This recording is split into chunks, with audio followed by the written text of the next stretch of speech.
Hey Ritu, great to be with you. This is our final session, our recap of our work together. How you doing today? I'm doing great. Thanks, Brandon. Everything's just great after purpose, right? There's never anything to You got no purpose, problem. you're good, right? Every day Yeah, I it's like, think oh, it's good. I got this whole human thing. I wake up happy. It's all good. Imagine that. Yeah. Well, I mean, thank you for being here and kind of sharing your experience with folks because I think purpose is kind of a mysterious thing, and they want to see real Yeah, people who are like, I want that. I'm gonna go get that, and here's what it was like for me. So I appreciate that. sure, absolutely. My pleasure. So, why did you like? What was life like before you went on your journey? Like Yeah. what made it so that you wanted to like dive into your purpose? Yeah, well, so purpose has always been a question in my head, even when I was a kid and going through school. And I was always like, well, what's the point? Like, why am I doing this? Like, what am I getting out of this? And it was more, you just kind of go from one thing to the next. It felt like the right thing, and you just kind of keep going. And so then once I was in the working world, and I felt like I had kind of done the shoulds, I went to a good school, I got a good job, I went to consulting, I found a doctor to marry, like all the good, check the box, I'm a good Indian girl kind of a thing. Did it all, and it was good. I'm not saying that that wasn't what I was supposed to be doing. It was the right thing for me at that time. But then once I moved from consulting to Google, like, I guess now it's been like 8 years since I started at Google, and I was there for 6.5 years. And in the last year and a half, the first 5 years of Google were amazing. They're an awesome place to work and provided a lot of purpose, I think, and just like inner growth, like getting away from that consulting mindset to a different kind of a large corporation environment. So I got to experience all of that. They supported me and my family in so many ways, just allowing me to move to Chicago, changing roles. Like there's always something new going on. They allowed me, then we decided to adopt our daughter. And with that, Google actually let me transfer to India and work from there for 9 months, which was also an amazing experience. I never would have had a chance to do. And it allowed me to actually bond with my daughter before the whole process was finished. So we missed very little of her life, which is such a blessing. Mhm. But it was when we came back to the US that my role changed, my manager changed, everything changed. And that year and a half of becoming a new mom and being in this new role at Google just wasn't working anymore. It wasn't fitting. And I started to question purpose a lot more, where I'm like, okay, well now, I brought this child here. She is now my new little world. And if I'm not able to give her everything I want to give her, and this role is not really fulfilling me in different ways or helping me grow, what's the point? Like, what's the purpose? What am I doing? And so I kept kind of stringing it along. I think I knew like 6 months into being here that that wasn't right, but it was, who leaves Google? Nobody leaves Yeah. Google. So I kind of was like, Let yeah, me, let me pause you here for a second because I want to just reflect something that's really awesome here. sure. It's all awesome, by the way. I mean, Thanks. but I think it's really uncommon that somebody who is such a high performer professionally, right? Who creates an amazing marriage, works really hard to adopt a child. Um, it's really uncommon that somebody would be like at this stage of like the motherhood journey would be like, what's my purpose? Because for so many women, especially like American women, like our people in the Midwest, like motherhood is the goal, it is the purpose, or it goes Right. marriage then motherhood, Sure.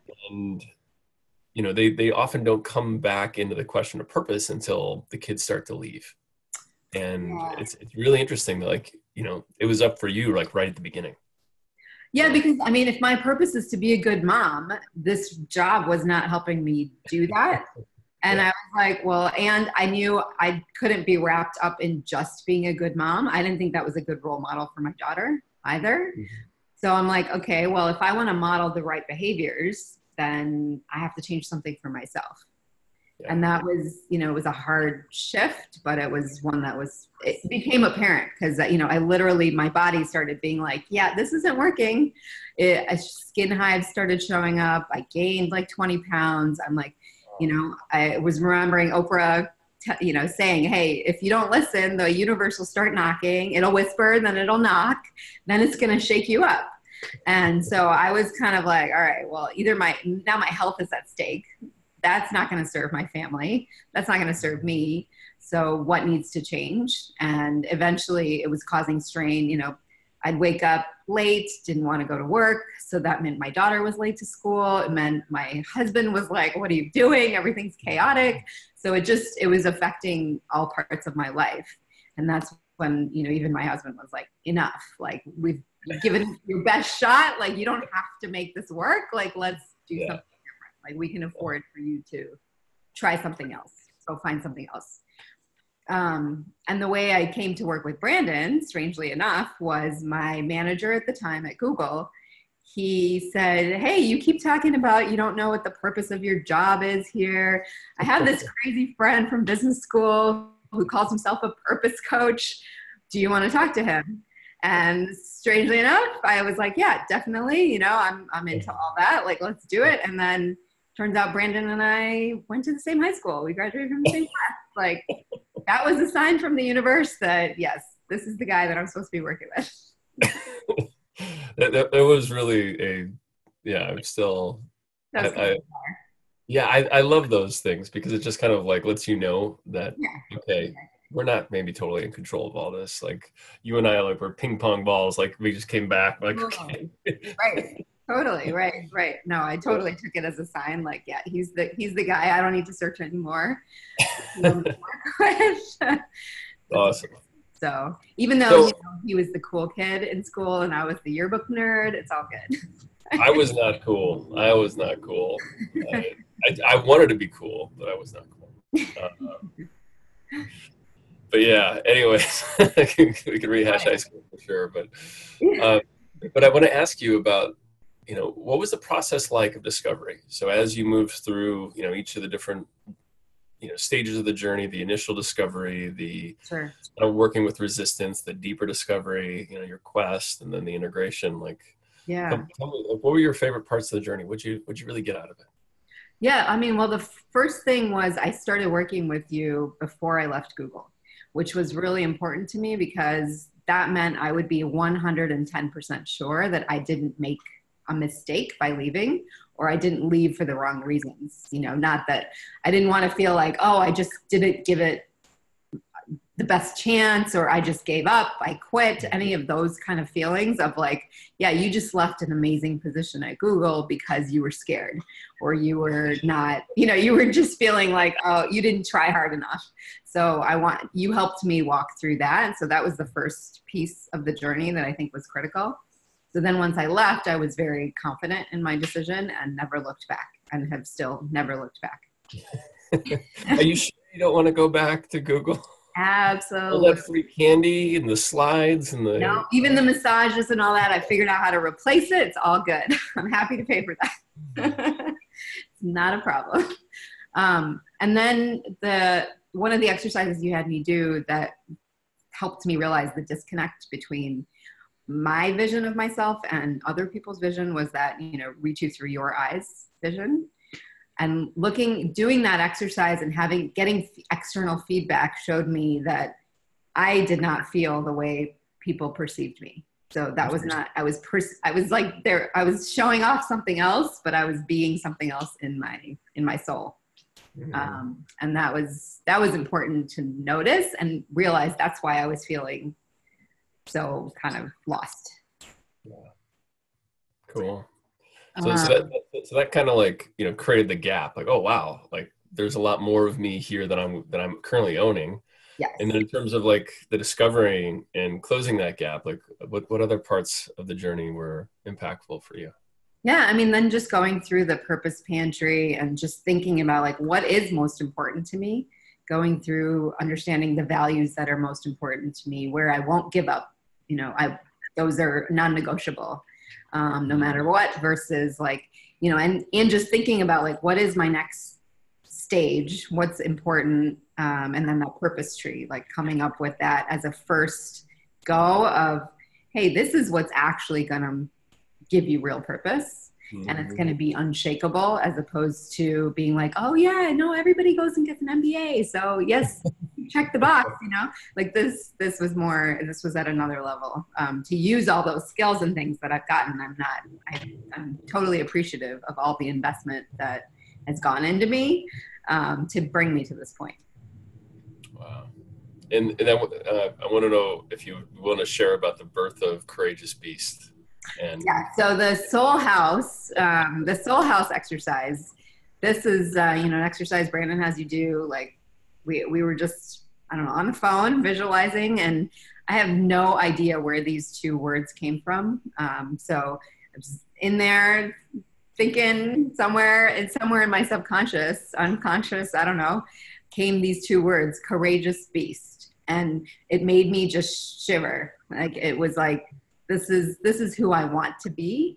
And I realized what I was really like a shrinking violet at Google. And being able to grow into a courageous beast gave me, you know, I could be the role model I wanted to be for my daughter, for my family, for women, for whatever was out there. But I had no idea what it meant, how to create it, etc. So then going into my Soul Quest, which is our, you know, final exercise, or one of the big exercises, that's what I took into it and said, okay, well, let's reveal what the heck is a courageous beast and what does that mean? So I felt like that Soul Quest was really the transformation from shrinking violet to courageous beast. And now how is Courageous Beast alive for you in your life? Like what shifted now? Yeah, so walking out of that Soul Quest, I was in the middle of a 30-day detox, because Brandon was like, hey, you know, before your Soul Quest, why don't you do like a 7-day detox? And instead I ran into a Google friend, and she was like, hey, you're looking for a detox. I did this 30-day one from Arbonne I really like, why don't you do that? I'm like, hey, I trust you. Sure, I've never done that. I would love to get rid of my coffee habit, cheese habit, all these things that I'd never tested before, gluten, etc. And that 30 days transformed my body. It transformed my mind. I think doing it within the Soul Quest was key. Like, I think that just boosted my results even more, because my mindset was there, to be committed to the full 30 days and not cheat and not have, you know, cravings, etc. And I saw, you know, I lost 14 pounds. My energy went from here to here. I had no intention of, you know, this becoming that. But in February, then once I had a month under my belt, after the fourth person came up to me and said, hey, what did you do? You look amazing. Your energy's skyrocketed. I'm like, yeah, because I must have really looked pretty bad beforehand. But that's when I was like, hey, these people want to do it. If I can help them, if I can share something that will make their lives better, like my friend did with me, she keeps telling me to look at this business. Let me look. And it was when I went, you know, and got my ego out of the way, saying, well, you're from Google and you have an MBA and you have blah, you can't be doing this kind of a business, right? So I got my shake right here. And it just became a lifestyle for me. So I said, you know, let me go check out this business. And I walked into that room for a Discover Arbonne, and I was like, wow, these are all the things I said in my Soul Quest I wanted for my life. I wanted real connections with people. I wanted to be able to be in a positive environment where people are rooting each other on, as opposed to being like, you get promoted and you don't, and you're competing with people all the time, you know, and trying to prove yourself all the time to other people's expectations as opposed to your own expectations. And then what else happened? Yeah, and then, I mean, the national vice president, she was in South Africa because she had built her Arbonne business over 12 years and moved her family there, was building schools in Africa. I'm like, that's what I want to do. Like, that's cool, right? Like, she's having real impact, real purpose in her life. And yeah, these are, you know, vegan, skincare, nutrition, et cetera. Like, I never thought I would be, you know, in a network marketing type business, but hey, there's really no risk. I'm like, I don't have to put hundreds of thousands of dollars into starting my own business. This is $59. Like, sign me up. So I did that. And since then, like, I have coached like, I don't know, 85 people through this program in the last year. I won an amazing trip to Hawaii for a women's retreat with another amazing coach who, he's like taken it from a network marketing standpoint, helping me learn how to take my business to the next level and my personal goals. So I'm taking everything that Brandon taught me and like elevating it 100%, 100 times. So it's been awesome.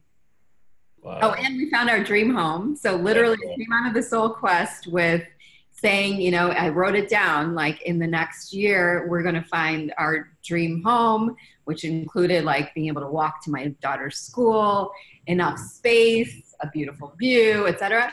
And literally in February, I walked into that house and was like, here it is. This is the one I want. This is it.